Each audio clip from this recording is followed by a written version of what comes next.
বৃষ্টির দিনে বাঙালির বাড়িতে খিচুড়ি হবে না তা কি করে সম্ভব? কম আর বেশি খিচুড়ি তো হতেই হবে। নমস্কার বন্ধুরা, রুমার হেসেলে সবাইকে স্বাগত। আজকে বানাবো আমিষ খিচুড়ি, সয়া চাঙ্ক আর মসুর ডাল দিয়ে। রেসিপিটা কেমন লাগলো অবশ্যই জানাবেন, ভালো লাগলে সবার সাথে একটু শেয়ারও করে নেবেন। খিচুড়িতে সয়া চাঙ্ক ব্যবহার করব, তার জন্য সয়া চাঙ্কগুলোকে প্রথমে সেদ্ধ করে নেব।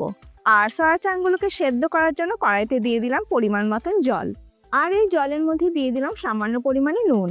জল গরম হয়ে গেলে দিয়ে দিলাম 1 কাপ সয়া চাঙ্ক। গ্যাসের ফ্লেমটাকে মিডিয়ামে রেখে সয়া চাঙ্কগুলোকে ফুটিয়ে নেব।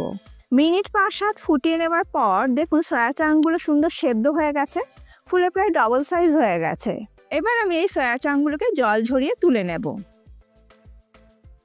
এরপর ফ্রাই প্যানের মধ্যে দিয়ে দেবো 1 টেবিল স্পুন সর্ষের তেল। তেল গরম হয়ে গেলে দিয়ে দেবো টুকরো করে কেটে নেওয়া আলু। আপনারা আপনাদের পরিমাণ মতন আলুটা নিয়ে নেবেন। আর এই আলুর মধ্যে দিয়ে দিচ্ছি সামান্য পরিমাণে হলুদ গুঁড়ো আর সামান্য পরিমাণে নুন। আলুগুলোকে ভালো করে ভেজে নেব। এইভাবে যদি নুন দিয়ে ঢাকা দিয়ে লো ফ্লেমে আলু ভাজা হয় তাহলে আলু তাড়াতাড়ি সেদ্ধ হয়ে যায়। আলু কিছুটা ভেজে নেবার পর একটু নাড়াচাড়া করে দিচ্ছি যাতে আলুর সমস্ত দিকটা সমানভাবে কুক হয়। এরপর দিয়ে দিলাম টুকরো করে কেটে নেওয়া গাজর। এখানে কিন্তু আপনারা আপনাদের পছন্দ মতন যে কোনো সবজি ব্যবহার করতে পারেন। সব কিছু ভালো করে মিশিয়ে নিয়ে ঢাকা দিয়ে আবারও লো ফ্লেমে আলু আর গাজরটাকে সেদ্ধ করে নেব। আলু আর গাজর ভাজা হতে হতে অপর দিকে সয়া চাঙ্কগুলোকে আমি আরও একবার ভালো করে ধুয়ে এক্সট্রা জলটা নিগড়ে নিয়ে নিয়েছি একটা পাত্রের মধ্যে। এরপর খিচুড়ি বানানোর জন্য একটা পাত্রের মধ্যে আমি নিয়ে নিয়েছি 1 কাপ গোবিন্দভোগ চাল। আমি গোবিন্দভোগ চাল দিয়ে খিচুড়িটা তৈরি করছি। আপনারা আপনাদের পছন্দ মতন যে কোনো চাল দিয়ে কিন্তু খিচুড়িটা রান্না করতে পারেন। আর নিচ্ছি ওই কাপেরই 1 কাপ মসুর ডাল। এবার জল বদলে বদলে চাল আর ডালটাকে খুব ভালো করে ধুয়ে নেব। চাল আর ডাল কিন্তু ভিজিয়ে রাখার একদমই দরকার নেই, কারণ মসুর ডাল আর গোবিন্দভোগ চাল কিন্তু সেদ্ধ হতে খুব বেশি সময় লাগে না।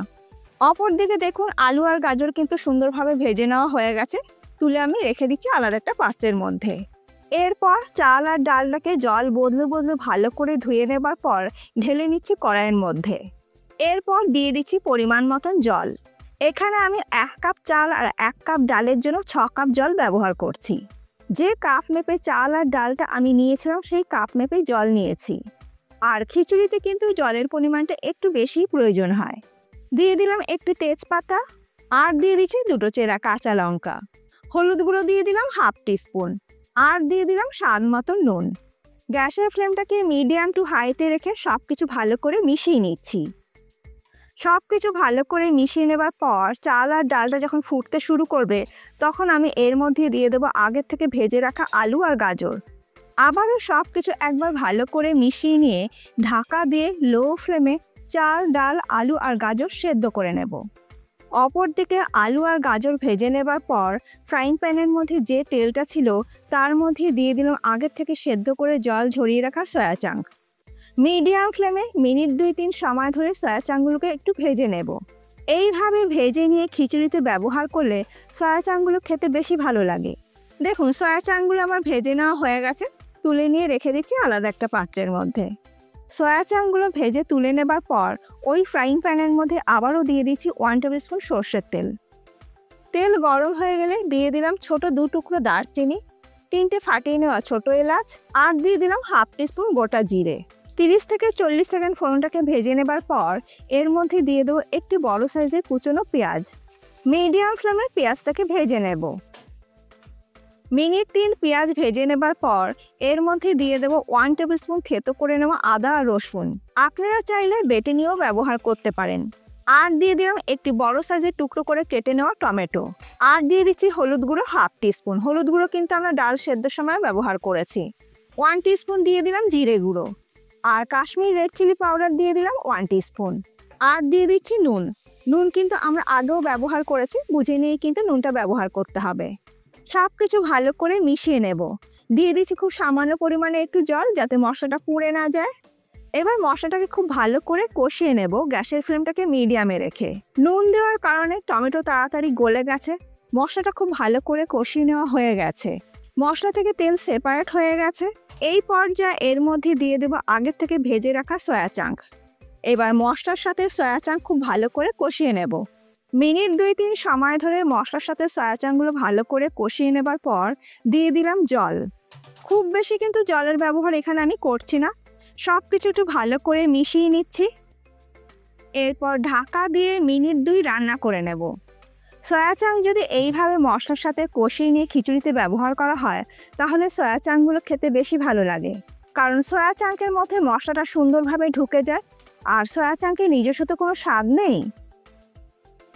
অপরদিকে একবার দেখে নিচ্ছি ডাল আর চাল কীরকম সেদ্ধ হয়েছে।